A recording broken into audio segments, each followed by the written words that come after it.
Hi everyone, it's me, Lubna. Today is Thursday, November 14th, 2024. This video is dedicated to my beloved, and the topic of this video will be about the role of the individual in relation to society. So in order to illustrate that topic, today I wanted to share with you another passage from the book that I finished reading a couple of weeks ago, which was Mere Christianity by C.S. Lewis, and that's the first book in this collection. And the specific passage that I wanted to share with you today from Mere Christianity comes from chapter 6, which is titled Two Notes, within book 4, which is titled Beyond Personality, or the First Steps in the Doctrine of the Trinity, within Mere Christianity. So I'll read the passage aloud to you first. Here it goes.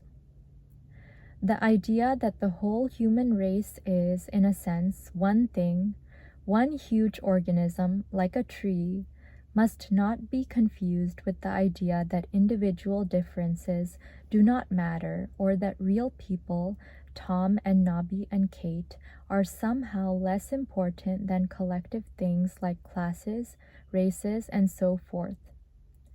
Indeed, the two ideas are opposites. Things which are parts of a single organism may be very different from one another. Things which are not may be very alike. 6 pennies are quite separate and very alike. My nose and my lungs are very different, but they are only alive at all because they are parts of my body and share its common life. Christianity thinks of human individuals not as mere members of a group or items in a list, but as organs in a body, different from one another and each contributing what no other could.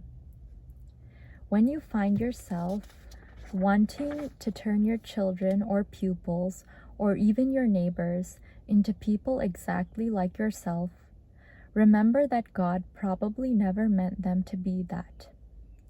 You and they are different organs, intended to do different things. On the other hand, when you are tempted not to bother about someone else's troubles because they are no business of yours, remember that though he is different from you, he is part of the same organism as you.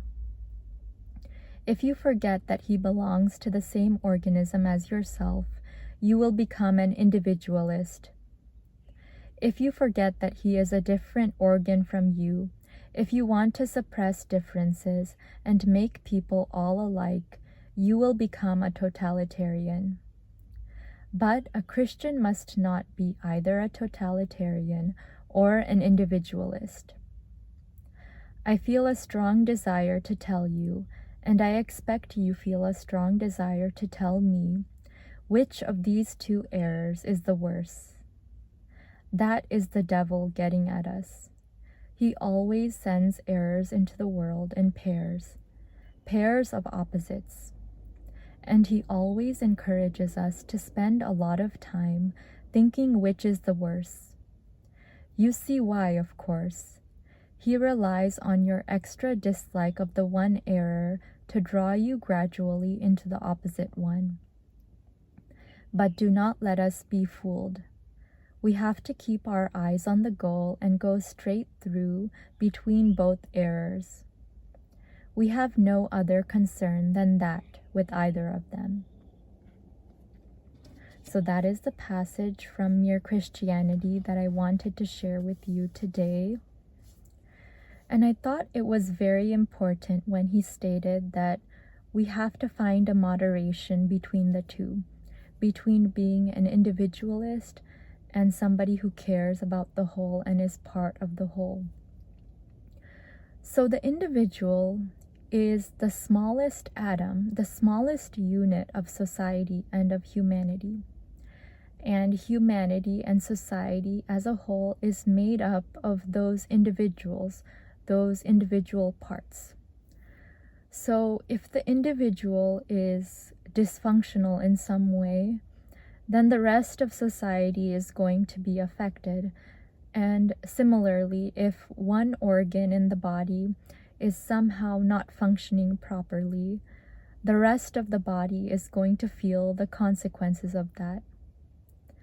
And this is in alignment with something that I learned in the sociology class that I'm taking now. And if you have taken introductory sociology, I'm sure that you've learned about this topic as well. And that is the theory of structural functionalism, which states that the individual is the smallest unit of society and that all of society functions like an organism. And that is what C.S. Lewis talked about in that passage, about how humanity and society functions like an entire organism, and each person in society has a specific, unique role to play. And because everyone's role in society is unique and completely different from the role of any other person in society who has ever lived or will ever live, because each person is completely unique, we can't tell another person how to think or what to do. Every person has a unique spirit and a unique vision and something different from everyone else to offer to this world while they are alive.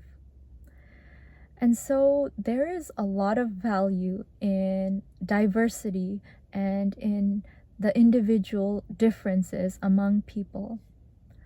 So we can't say that everyone is equal or everyone is the same, and we can't try to make everyone equal or the same, because if that were so, then society would not function properly, and all of the different aspects of society that are needed for society to function properly would not be there if everyone was the same and if everyone was equal. And you see how there are a lot of political implications for this information. And like C.S. Lewis wrote in that passage, if we go too much in one direction where each person or each organ in the body tries to function totally on its own and separate from everyone else, then we become individualists, and that might be at the expense of other people. But if we go in the other direction and we become too involved in trying to control other people and make everyone equal, then we become totalitarianists. So you see how there is a balance required. There's moderation that is required, and we have to travel straight through the middle and not let ourselves become too polarized in one direction or the other.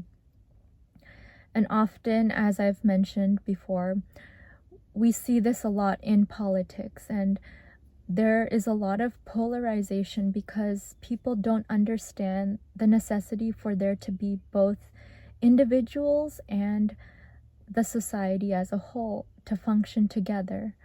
We need to work with each other, but we also need to work on ourselves and be good as individuals if we want the rest of society to be good and to flourish. So I hope that by sharing all of this with you today, I can inspire you to see the value of being an individual who is a part of this huge organism that we call society and humanity. You have a role to play. You have a very important role to play in society just by being you. No matter what you do, no matter what your role is, everything you do matters, and everything you do has an impact. Even the smallest of things that you do have an impact, because there is a chain of cause and effect in this universe, and even the smallest things that one person does can lead to large effects in the long run. So try to fulfill your role, your individual role, to the best of your ability, without imposing on other people. Allow other people to fulfill their individual roles in society as well. And all together, we can come together to create a beautiful symphony and a beautiful, harmonious masterpiece called humanity. I hope that my video has served as some food for thought for you to think more about the role of the individual in society. And as always, I'd like to thank you for listening and/or watching. And I'd like to wish you a wonderful day, afternoon, evening, or whatever it is, wherever you are in the world.